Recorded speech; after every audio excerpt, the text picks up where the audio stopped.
Hi, my name is Kalila. Welcome back to my channel. This is video 1 of my wellness series. I'm just talking about and sharing things with you that I've learned on my health and wellness journey and hoping that we can share ideas and ways to get healthier. This video is about longevity and about the way we feel every day. I recently read a book called Outlive: The Science and Art of Longevity by Peter Attia. And he talks a lot about not only trying to necessarily stretch your life out as long as possible, but also to live as long as you can while feeling as good as you can. And I don't know about you, but there are a lot of days that I wake up feeling poorly. And I've recently, just this year, really have gotten serious about health and wellness, and I'm currently doing a 7-day no added sugar cleanse because I have a really bad sweet tooth, and I'm trying my best to make sure that I don't get diabetes or anything like that. The last time I went to the doctor, my general GP, she was like, you're bordering close, like your blood sugar is pretty high. So, and I didn't really take that seriously. This was maybe last year, but recently, as I've gotten older, I'm in my mid-20s, I woke up, I swear I woke up one day and I was like, I feel like crap, and I feel like crap every single day I wake up, and I'm tired of feeling like this. So I've been working a lot and focusing a lot on making sure that I have the right systems, plans, and processes in place so that I feel as good as I can for as long as I can. One of the things that Dr. Attia talks about in his book, and I'm sure you've heard over and over again, is sleep. Now, 8 hours is the recommended time, but I've seen back and forth in different articles and journals that you don't necessarily need 8 hours. Women often need more, and men often could function healthily on less. But for me, 8 hours seems to be the sweet spot. It's when I can wake up feeling rested.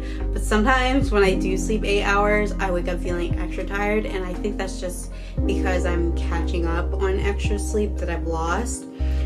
And I've been working on getting a nice sleep pattern going on. I have a sleep alarm on my phone, which allows my phone to kind of go into sleep mode or shutdown mode when it turns on. I try to go to bed at around 9:30, 10 o'clock, and I wake up at 5 in the morning just because I am more productive in the morning. I get a lot more done in the morning, and by the end of the day, I'm tired. So I like to make sure that I get my workouts and my day started early, so I go to bed early. I'm not perfect. I'm in grad school, so sometimes I have to stay up later, but having this alarm on my phone, and I have it on the weekends as well, it just makes sure that I stick to a routine. I think the most valuable thing that you can do, regardless of any wellness tips, anything you see online, even in this video, is just make a routine for yourself specifically and stick to it. You can try everybody else's routine and try implementing what everybody else does, but for me, I have to pick what works best for me and actually stick to that routine, because trust me, I've tried every single thing from everybody else, but being able to pick and choose my own routine, especially when it comes to sleep, has worked wonders for me. And while we're on the topic of sleep, I know there's a lot of discourse about which position is best. I like to sleep on my back with a pillow underneath my knees because I think it helps my back while I'm laying on it. It makes sure that there's no arch. I have a nice curve, and also it doesn't hurt my shoulders, because if I end up sleeping on my shoulders, it's too much pressure, too much bodily pressure, and on my stomach it doesn't really help. And this will lead into my next topic of nutrition, but when I'm sleeping on my back, I notice that it helps in my digestion. I don't know, I'll link some articles about that, but I just know that when I sleep on my back, I don't wake up feeling as full and bloated and all that. So next I'm going to talk about nutrition. I know in social media and everything, like gut health has been a really big topic and big like lead-in, but gut health, I'm so serious, it really affects your whole entire body. And I have had poor gut health my entire life, and I've recently just gotten serious about it because I'm telling you, it makes you feel like crap. Like, it makes me feel like crap when I do not take care of my gut health, and I'm not perfect. I'm lactose intolerant. I've been lactose intolerant for as long as I can remember, and it's gotten worse as I've gotten older. So I used to not care up until like 4 years ago. It was manageable. Like, I could eat dairy whenever. I could take a few lactate pills here and there and be fine. But now, like, even a hint of dairy, even butter, even regular butter, I cannot do it. Like, it hurts my stomach. As soon as it goes in my mouth, I know when something has dairy in it, because I can feel it right away. And I have IBS diagnosed. I'm not self-diagnosing, but I actually do have IBS. I have IBS-C. You're being fit and working out, you're supposed to make sure that you have protein. But when you eat too much protein, it can really cause you to be constipated if you're at the same time not eating enough fiber. And that is something that I have been struggling with and been working on, because as I said earlier, I have a huge sweet tooth. So I would eat sugar all day, every single meal of the day. And I would maybe eat some protein here and there, but fiber was zilch. I ended up taking Miralax a lot. Like, when it first started, it was always Miralax, and now Miralax doesn't work for me. Senna, Benefiber, like, I'm on all of those. I don't do them as often. Sometimes I do. Benefiber is, I believe, Metamucil, and Metamucil actually also doesn't really help me. It like kind of like forms almost like a block, it feels like, in my stomach, and it doesn't really get anything going until 2 to 3 days later. I take Benefiber only when it's absolutely necessary, but it is very helpful. And I do magnesium citrate. That is like my last resort, because let me tell you, that is bad. Not like it's good, but like it is bad for me in the toilet. But that is something that I try to avoid. So I try to get my fiber from my food, which means a lot of beans, a lot of root and green leafy vegetables. And I try to do a whole foods diet / eat the rainbow, but again, something that I'm working on. Try to make protein / fiber filled smoothies. Focusing on nutrition is a big thing in my wellness journey, especially since I have outside of dairy, I have a very sensitive stomach. So for a while I did a low FODMAP diet. And if you don't know what a low FODMAP diet is, it's essentially a elimination diet, and you take everything out of your diet. You eat basic stuff that's on the low FODMAP list. You eat that for a while, and you slowly introduce things that's on your regular list of what you regularly eat, and you see what upsets your stomach, and then that's how you know what foods to avoid and what foods are good for you. I have done that for a while, and I still, to this day, I try to eat pretty low FODMAP, just because that is stuff I know won't hurt my stomach, and even things that I eat often end up hurting my stomach eventually. So I try to be careful, and I also try not to eat as much processed foods anymore. And I understand the difficulty. Trust me, I understand the difficulty of it, because again, I'm in grad school now. I live on my own. I've been living on my own for 3 years going on now, not counting when I was in undergrad. So when I moved officially out of my house, moved into my own apartment, lived by myself, I have to cook for myself. So, and that meant, especially like the first year, I gained 10 pounds in the first year, 10 to 15 pounds in the first year when I moved in for school, moved away for school, because I was lazy in cooking and I ate out. So that means I gained weight and I felt like crap all the time. Feeling like crap, that's been my life's motto up until this past year, but I'm just tired of it. So I've been really focusing and trying to absorb and learn everything I can about nutrition. And I would obviously be remiss if I didn't mention water. Of course, drink your water. Please drink your water. That helps in digestion. It helps aid in softening your stool. It is really beneficial. If you don't do anything else in this video, drink water. Like, I know people tell you like, oh, it clears your skin, it does all this. Yes, it does, but also you should be drinking water because of every single benefit it has just for your digestion. Like, every other benefit is good, but like, if your stomach hurts and it aches and it's in pain, it really messes up your whole day. If you understand the type of stomach pain that I go through, and you might deal with, you understand what I'm talking about. Like, it makes you feel like crap, you feel bloated, you look bad, it ruins your self-esteem, you don't want to go out, you don't want to eat, you don't want to drink, you don't want to do anything. So really, please focus on your nutrition, do your own research, drink water, eat your fiber, eat your protein, focus on a rainbow diet, a whole foods diet, and try your best to avoid processed foods. Last in the kind of big three that I want to talk about, focusing on longevity and trying to make sure that your quality of life is good no matter how long you live, is exercise.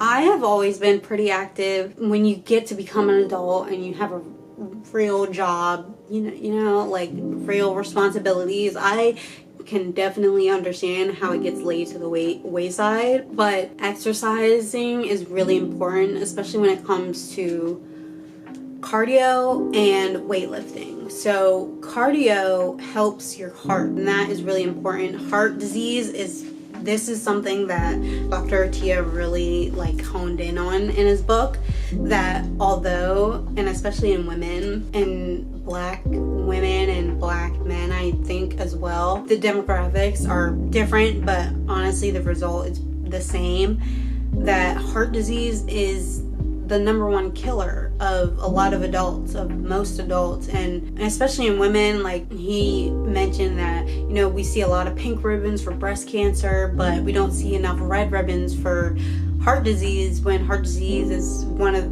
the top, if not the number one killer of women in America. Cardio really does help your heart, make sure that blood is pumped to your heart, that your heart can handle anything that your body is going through and stresses that your body is going through. It reduces the risk of heart disease. It improves your cardiovascular health. Just 20-30 minutes of cardio a day. That's all you need to do.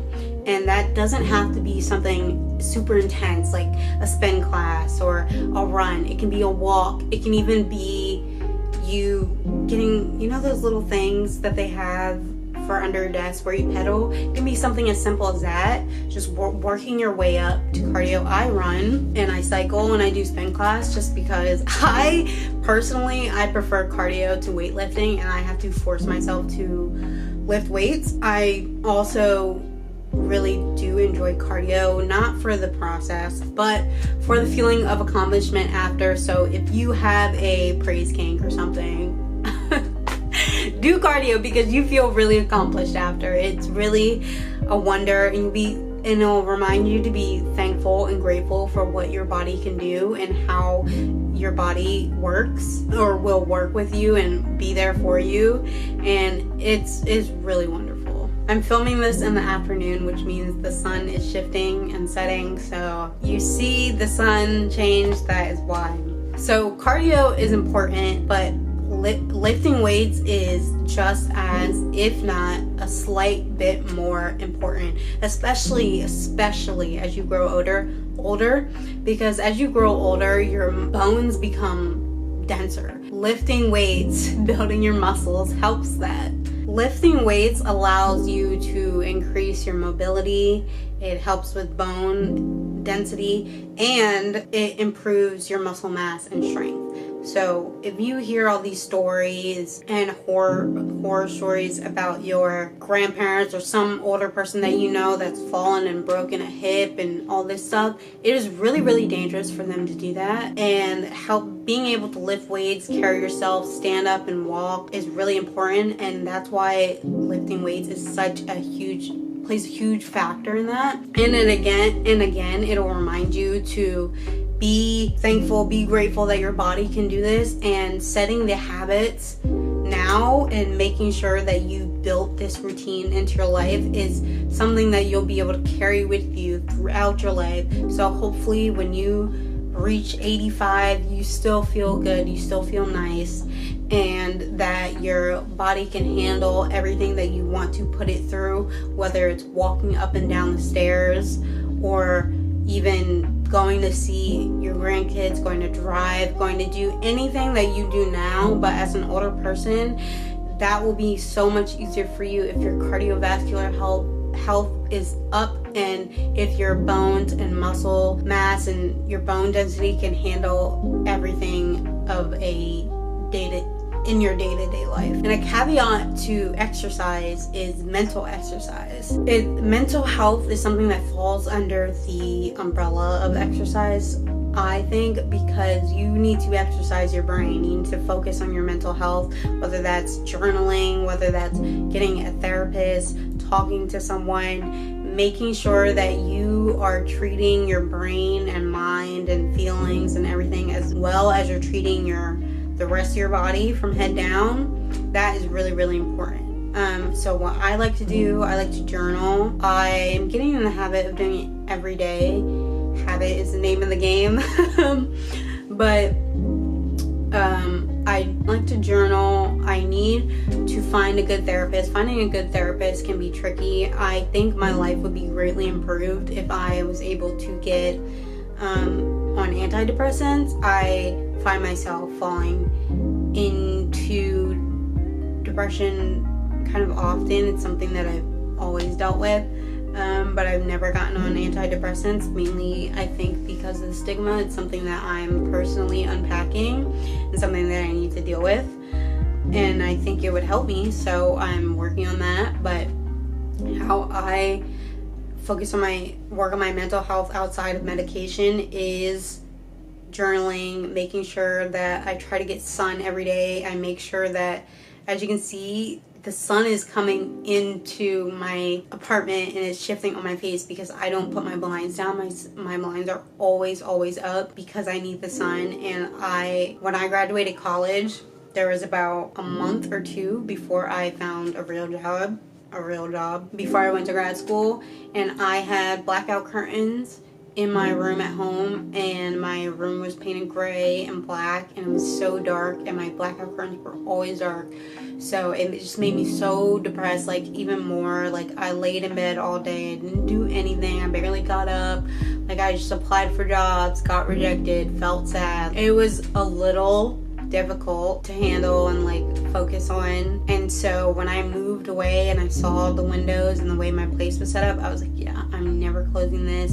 It's just worth it to be able to wake up to the sun. It makes me feel better. It makes people feel better in general. I think being able to kind of appreciate nature and feel the sun makes me more motivated to go outside, and going outside and getting fresh air is something that I try to do every day. Now, I'm not the best at it. Sometimes there are weekends where I really do stay inside all day just because I don't feel like doing anything, but I try to make those few and far between just because going outside is really beneficial for me, and it just makes me feel better. And it's super easy to grab a 20-minute walk. And I don't know if I mentioned this earlier, but I live in New York, so it's easy for me to go walk somewhere, go do something fun, go to a park or something, and just kind of appreciate and get out of the house that way. I wanted to bring you in closer so the sun isn't on my face, but thank you so much for watching this video. I hope you can go on this wellness journey and health journey together.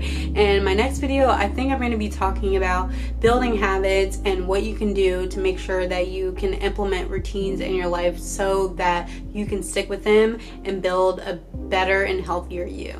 Thanks for watching. Please subscribe, like, and comment, and I'll see you next time.